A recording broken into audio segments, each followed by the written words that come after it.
Good afternoon, everybody. This is Pradeep Mal, Ambassador of Change from GETI, the Global Education and Training Institute of Lucknow. We are the premier institute for training teachers and principals in India and several parts of the world. And we have many in-service and pre-service programs. For more information, please go to 740-840-1000. Right now, you are on our disruptive education platform, provided to us by our mentor, Dr. Sunita Gandhi. And on this platform, we have met with and interacted with more than 1,500 educators from India and all over the world. And this afternoon, we have for you Ms. Adetoun Oluyemi Ogun. She's a senior lecturer in the College of Education, Ijebu in Nigeria. She's doing a PhD in science education with 18 years of experience. She has written 20 journal articles in national and international journals, and she is a member of several professional organizations. She's an associate member of the Society of Biology, a member of the Science Teachers Association of Nigeria. She is a member of the Institute of Strategic and International Studies, a member of Organization of Women in Developing Countries, member of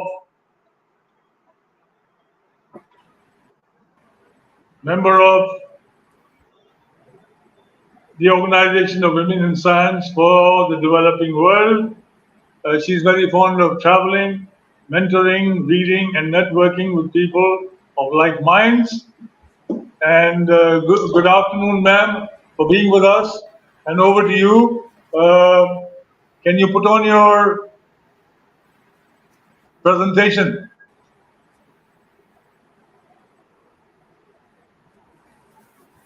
Good afternoon, ma'am. Can you put on your presentation, please?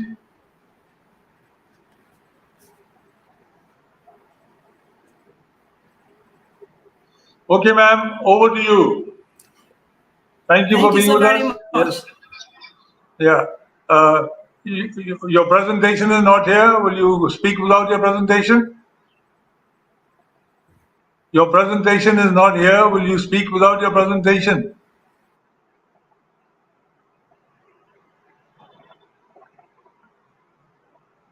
She's having internet problems, I think. Hopefully she'll be back with us.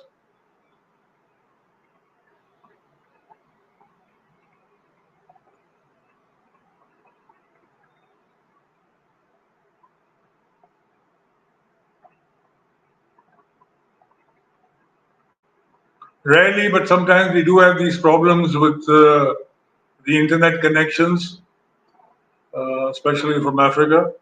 So hopefully she'll be back on. There she is. Okay, ma'am, will you continue now, or will you be putting on your presentation? Let me put on my presentation. So put on your presentation then. Okay.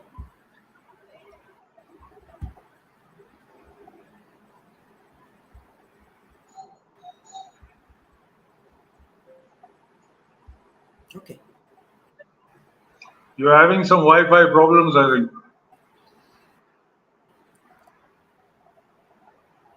Yeah, my network is giving me problem. But No problem. Let's now. see. Yeah. Okay. So she's uploading her presentation. It'll take a little while. Please bear with us. Thank you so much.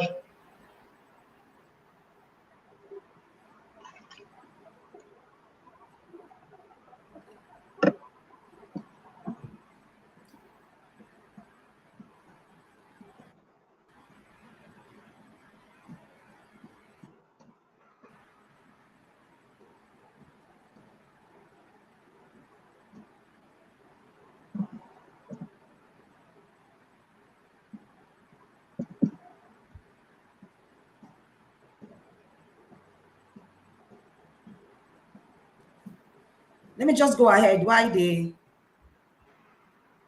Okay, please go ahead then. Yeah, if it comes on, I'll put it on to you. Thank you. Thank you, Please Mr. carry. Adetoun, for the brief introduction. As introduced, my name is Ogun Adetoun Oluyemi. And before I go ahead, I would like to appreciate GETI for bringing me on to this platform. I appreciate their wonderful program, more so for bringing education leaders across the globe together on this platform to share ideas, rub minds together, and chart way forward for a disruptive global education. I'm from Nigeria, as introduced. Briefly about Nigeria for those who don't know Nigeria or anything about Nigeria. Nigeria is located in the western coast of Africa. It is one of the largest Black population of about 215,500,000 people or thereabouts. It is blessed with natural resources, and the greatest asset of the nation is the people, with beautiful culture and tradition. Thank you so very much. Now to the topic. Why have I chosen this topic? My reason is so far-fetched. You know, across the globe, in different countries across the globe, there are issues, there are problems, there are challenges that each of them is facing. And this is not far-fetched from the kind of leadership that they have in such countries. And if you look at Nigeria, for example, which is in Africa, okay, there are issues such as weak economy, poor financial structure, and presence of corrupt system. And this has led youth to face unemployment and joblessness. And my interaction with students over the years, I've learned to realize that many of them are fast losing interest and hope in the future of Africa. Many have degrees without a job, you know, and majority of them, even when they come out of school, they don't have these competencies and skills that can make them function well in today's economy and the society. So given the right education, given the right training, given the right orientation, you know, and enable them with 21st century skill will make way for them and actually allow them perform in the face of discrimination and other things. So that is the reason I've come up with this topic. Now, God.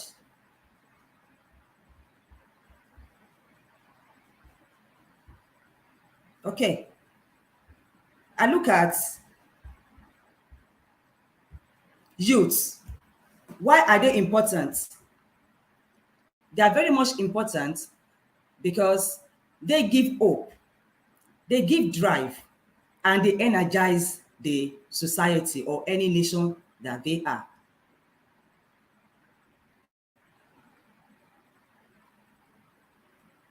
They stand as backbone and strong support. They are nation builders for any country. Now, we now consider the youths. Who are they? These youths, these are people that are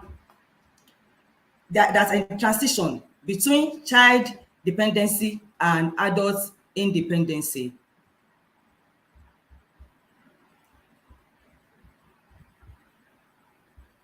My slide is not coming up.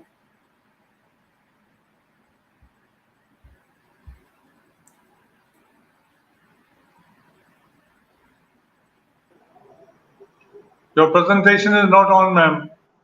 It's not here. It's not on, yeah. Yeah. It's not here. I can't see it too. Yeah, you'll have to redo it if you want. You'll have to go back and redo it. Otherwise, you can just speak. Thank you. This, okay, I have to go back and redo. Okay, is it not on now? I think it's on.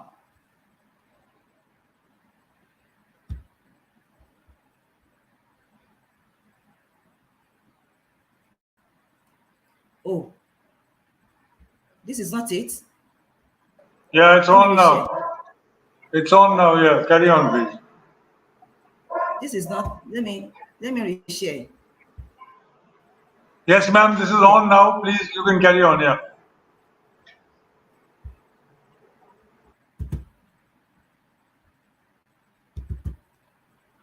It's not up here.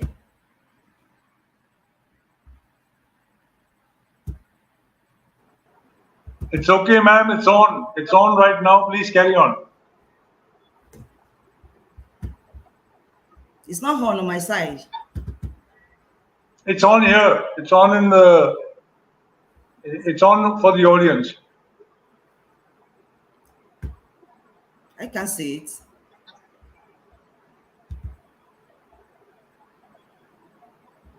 Can you see it Okay. now? Yes. Okay, carry on, please. Okay.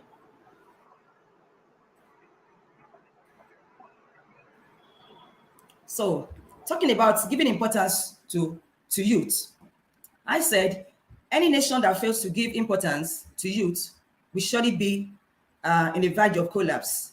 And youth symbolizes hope, drive, strength of a nation. That is to say, just hope that a nation or the world, we give them free, will be free from poverty, will be free from unemployment, inequality, tribalism, nepotism, and other discrimination against color, against gender, and against race.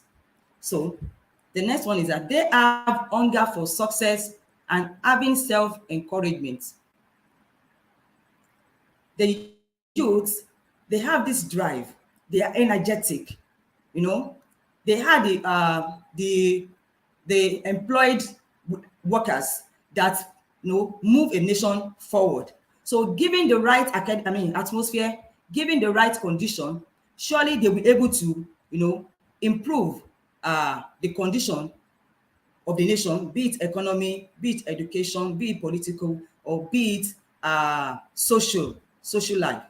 So the next one is, in the face of oppression, the strength of the youth can help a nation to stand where every other things fail. The strength of the youth has many times upheld a nation. Their unity always help a nation to stand even in the face of oppression, in the face of injustice, and what have you. Youth are the greatest assets of any nation because they serve as a building block for the nation. Who is the youth? Youth is a transition between childhood dependency and adulthood dependency. However, there's no universally agreed international definition of youth age group, but that this definition I'm going to give according to 3 categories of people or organization. United Nations for Statistical Purpose define youth as those persons between the ages of 15 and 25 years. The African Youth Charter 2006 defines youth as any individual between the ages of 15 to 35 years of age. The Commonwealth defines youth as any persons between the ages of 12 to 29 years of age. The Nigerian National Policy 2009 defines youth as any person between the ages of 18 and 29. But from African context and realities, in actual fact, I want to see a youth as any person within the ages of 12 and 35 years. Because at this age, they have this appearance, this freshness, this vigor, spirit, and there's this zeal, to achieve greatness. And aside that, at this age, there's an extent to which they rely on their family.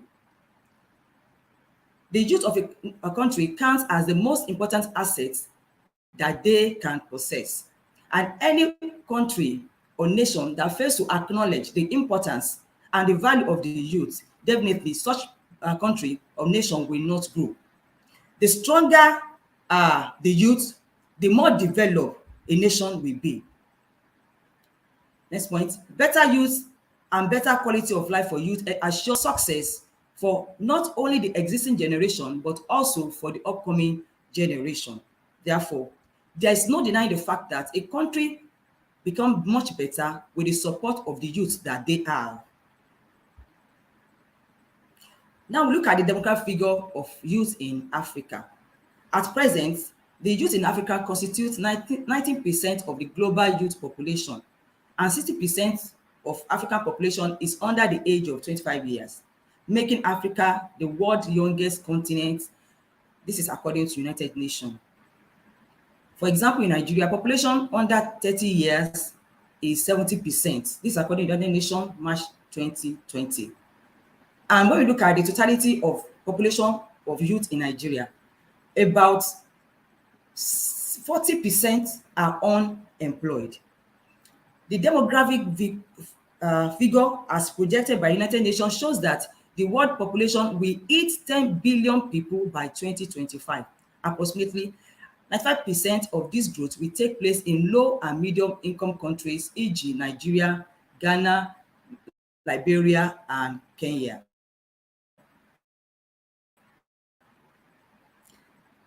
The reason for this growth in Africa, most African countries, is because there is high fertility rate compared to mortality rate. They keep replicating over time, and this keeps increasing the population. And right now we have bogus population. Of this growth, Africa will account for about 57% of it. There is therefore an urgent need to create opportunity for youth with tremendous potential impact. Addressing the multifaceted causes of youth and unemployment on the continent will help drive inclusive economic growth, turning Africa's demographic dividend into an economic one. The majority of youth that are employed are engaged in informal sector, which presents its own challenges. The lack of wage jobs pushes youth into the informal sector, estimated to account for nearly 80% of jobs in some countries. And youth and women are even more likely than other groups to be employed in informal sector. Africa's youth demographic could provide a powerful opportunity for development and beyond. But despite the growth in GDP of the last decade, African countries still struggle to create jobs and to equip the young people with skills required to service their economy. This lack of economic opportunity is often combined with political disenfranchisement, thus creating a potential cause of instability. This huge and immediate challenge requires committed leadership, robust governance, if Africa is to enable its youth, its young people to build the prosperous and peaceful future we all want to see. Hence, there's urgent need for intervention for our youth. The youth of a country counts as the most important asset that they possess. Better youth and better quality of life for youth assures success for not only the existing generation, but also for the upcoming generation. Therefore, there's no denying the fact that a country can become much, much better with the support of the youth that they have, because no country can achieve any greatness without its youth. What are the qualities of youth? The qualities of youth: they should be morally strong and be disciplined. They should be character driven. We talked about their appearance, having freshness, having zeal, having passion.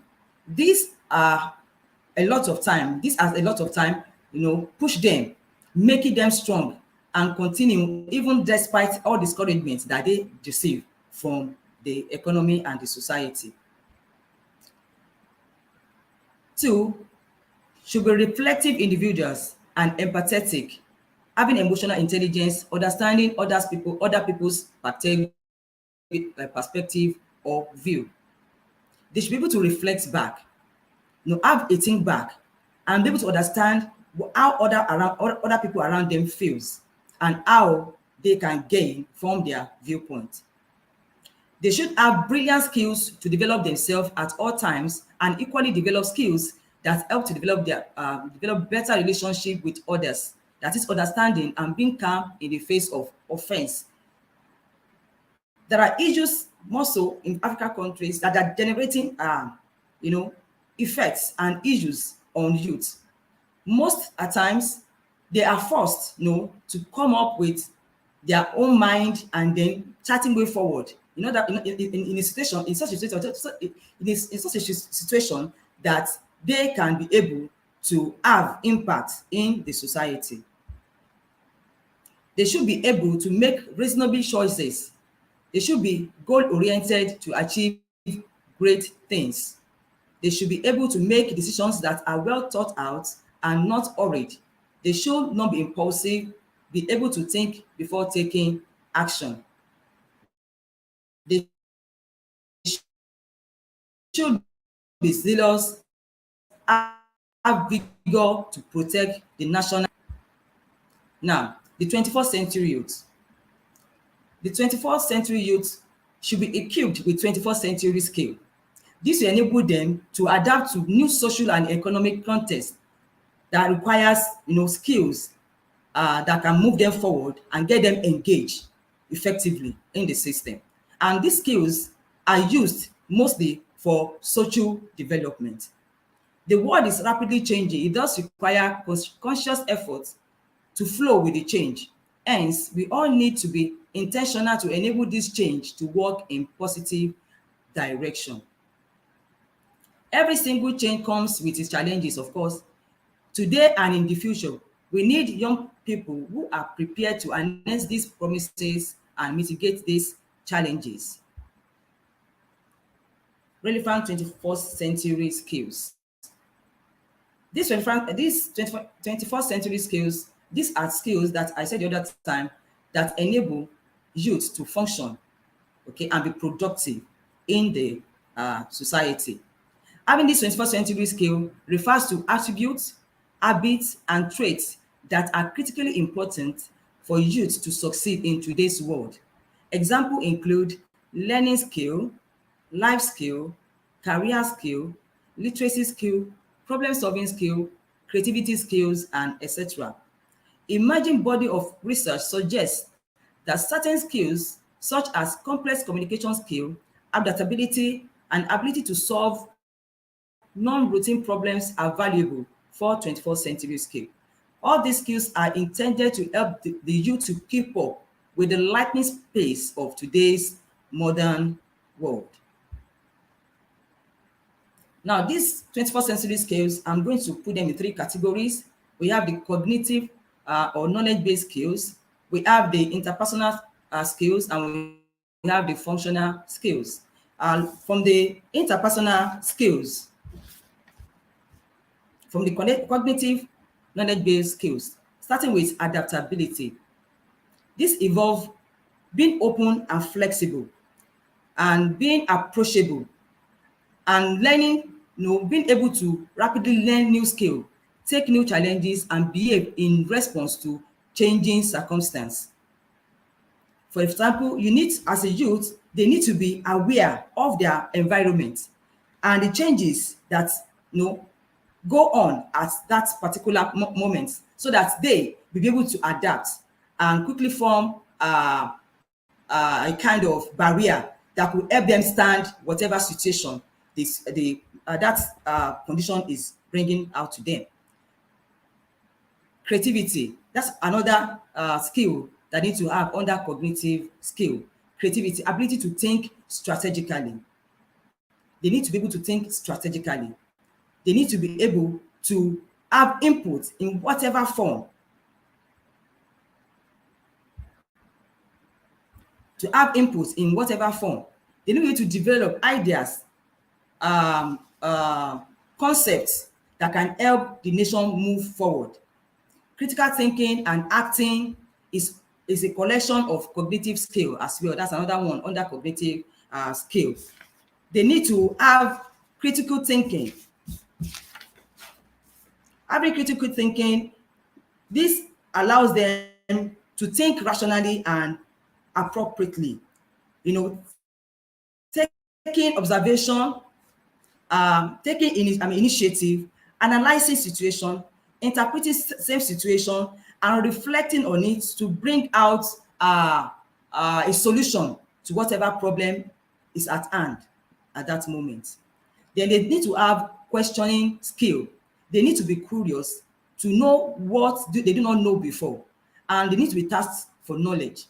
Thirsting for knowledge means you quest for more knowledge, wanting to know issues even when it is not being revealed to you. Having a mind of querying, having a mind of questioning will also enable them to move on further and be productive.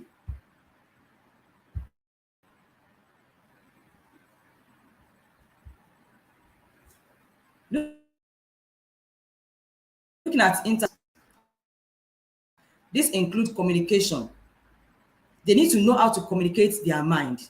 They need to know how to communicate their plans, their ideas, their whatever they have in their mind. They need to be able to connect with people, because their communication with, the message they pass across determines who they are. Being able to connect with other people in thoughts, able to convey ideas to different personality, to different personalities. You're sending messages to people and they're interpreting it the actual way you want them to interpret it. There should be no difference in your interpretation. There should be no barrier when you communicate to people. Then leadership. A leader is an encourager, a motivator, influencer, or a builder. As a leader in a team, you always want to bring along people that share your idea, that share the same aspiration with you. You want to lead them to achieving a certain set goal. So you need this skill in order to be able to bring people along, in order to carry people along, so in order to make people believe in your vision. When they believe in your vision, they will to follow you without any questioning. Teamwork.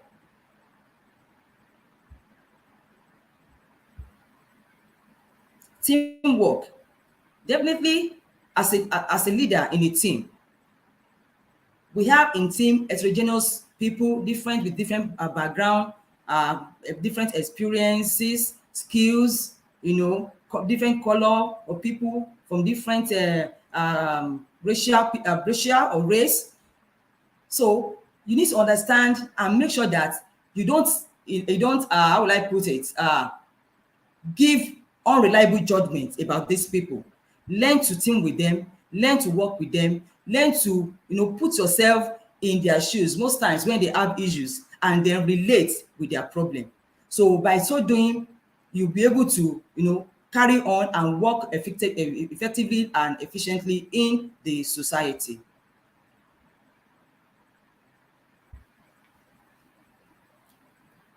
Still under the interpersonal non-cognitive, we have the cultural sensitivity. This is being aware of cultural differences and similarities between people, appreciating cultural differences without holding any judgment of cross-cultural practices, and you dealing effectively with it. You must be sensitive to other people's plight, irrespective of their color, irrespective of their tribe, irrespective of their gender. You need to be sensitive to whatever is their plight, because in everything there are different people with different character with different attributes and all of that. So you need to understand all these skills and be able to perform. Now we have the functional skill. Under this, we have creative value skill. Value is not based on how long or how hard you work. It is based solely on people's judgment about you. So if you are going to add value as a youth, to add value to the society, to your world, to your environment, you need to be able to think, have this listening, thinking ability, be able to have the listening ear. You need to be able to speak right and then act accordingly. Also, we have cultivate courage. Courage and sacrifice remains the best foundation for leadership. You need to be, as a youth should be courageous. They need to have this mind, this strong mind, in order to move forward. In every situation, in every society, there are issues that will be generated. There are cases that will come up.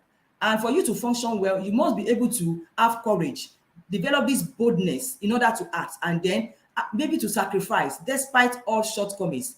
With this, you'll be able to be relevant, okay, amongst your people.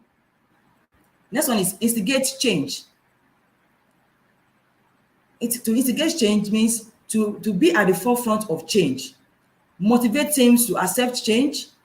When the youth contribute his ideas and energy to resolve social issues, he becomes a capable leader and can also make a difference in the life of others. So wherever you find yourself as youth, they should be able to, instigate change. They should be able to make people, move from negative change to a positive change, and then be able to have a positive influence on the society and in the society and in the environment where they live. These skills are so much important for any youth to be able to survive in the changing world. And for any youth to survive in the changing world, I said again, they must be able to have these three categories of skill: the cognitive or the knowledge-based skill, the interpersonal non-cognitive skill, and the functional skill. These three categories of skills will enable them function without any issue. Talking of leadership, implication for leadership. I said earlier, for you to lead any group of people, these people must have the same dream, must have the same vision, must have the same drive with you. So presently in Africa and Nigeria in particular, the older generations are quite pushing forward in the system. You understand? And the youths are a bit laid back, not because they don't have this, there's no encouragement, not because they don't have the skill, not because they don't have the knowledge, not because they don't have the encouragement to do it, but there are certain orientation, education, and training that they need to have so that they can be able to function well. I'll tell you a story about leadership. There's a particular story I want to tell that will make us understand much more about this leadership thing. It's a story of a prince and sheep. One time like that in a kingdom, this prince came into power as a result of the death of his father. So on attaining the throne of his father, things were actually going on very fine, everything very okay. They have food, they have everything going on for them. But at a point, something happened. There was rain. There was no rain. So drought came in. Their farm produce, everything died, and there was nothing for them to eat. At that same point, the old enemy of the kingdom came, and this enemy was even the enemy of the father before he died. So when he came into the kingdom, what he did was that he killed many people there, destroyed every other thing that they have. So there was nothing left for them to do. And again, he had to imprison all of them. So luckily, the prince was able to escape. So he escaped for his life. Now, while he escaped, he now thought of where to go in order to seek for help. He now remembered his friend who had a kingdom very close to his own kingdom. He got to the kingdom. When he got to the kingdom, the guards at the gate wouldn't allow him in because he was looking so dirty and tattered. So he had to go back, and clean up. When he came back, he was allowed in. So he was able to see his friend, who happens to be the king, the prince of that other kingdom. When he got there, he explained to his friend what his predicament and his woes.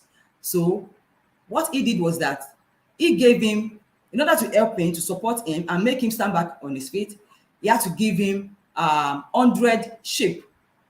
So he took the 100 sheep to get to another land so that he could be able to settle and then begin a new life. But one time, wolf came and then they killed all the sheep.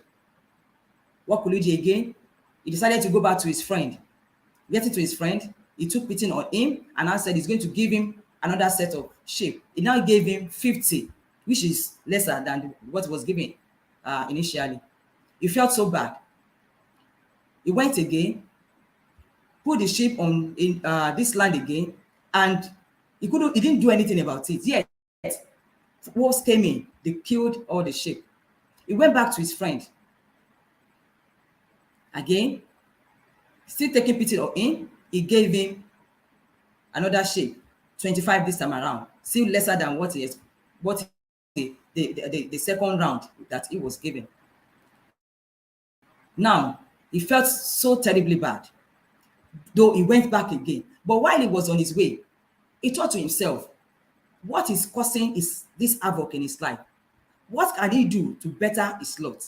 So it now dawned on him that he needed to, raise fences, raise walls around his land so that this wolf may not be able to come in and devour his sheep. From that moment, he did that. And after gaining the idea of what to do, his sheep multiplied from 100 to 1,000. Gladly, he went back to his friend to explain and tell him that this is what he has been able to achieve so far. And his friend was so very glad for him.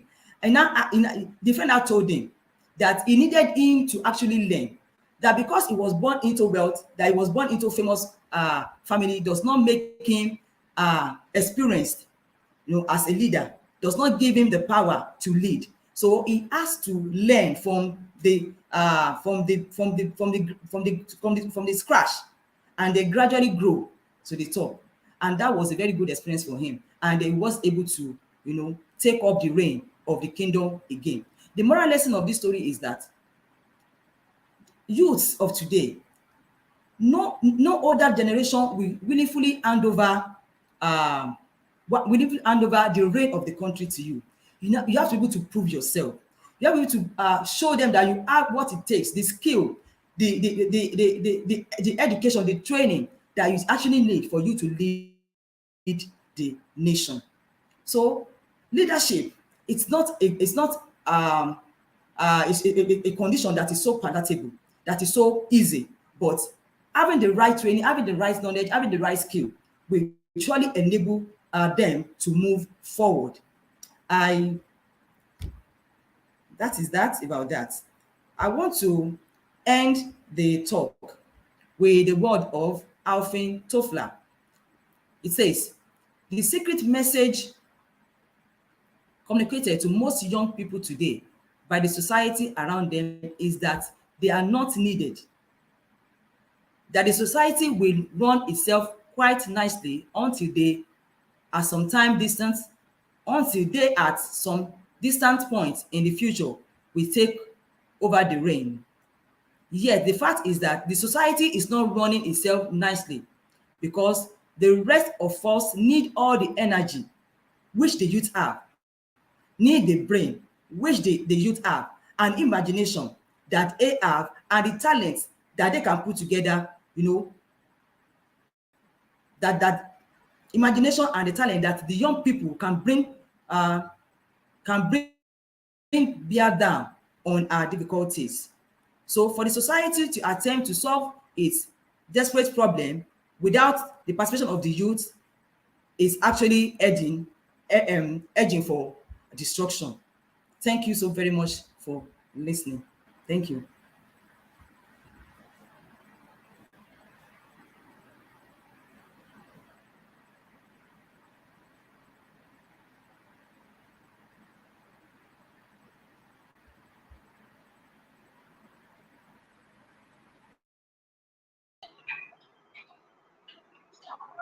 Thank you, ma'am. for a talk on preparing for the 21st century, the youth for changing the world, implications for quality leadership, and something which is quite required at this time, and not only for Nigeria but all over the world. And good afternoon, everybody. And before we leave, I request you to watch our detox of our disruptive literacy movement by Global Dream, an initiative by Dr. Sunita Gandhi since 2014. This is to ensure everyone's participation by a people's movement in helping India achieve total foundational literacy and numeracy. We have several talks on this every day. And for the talks that you would like to tune into, please go to 7408401000. So thank you, ma'am, once again. And good evening, everybody. And goodbye. See you again tomorrow. Thank you, ma'am, so much.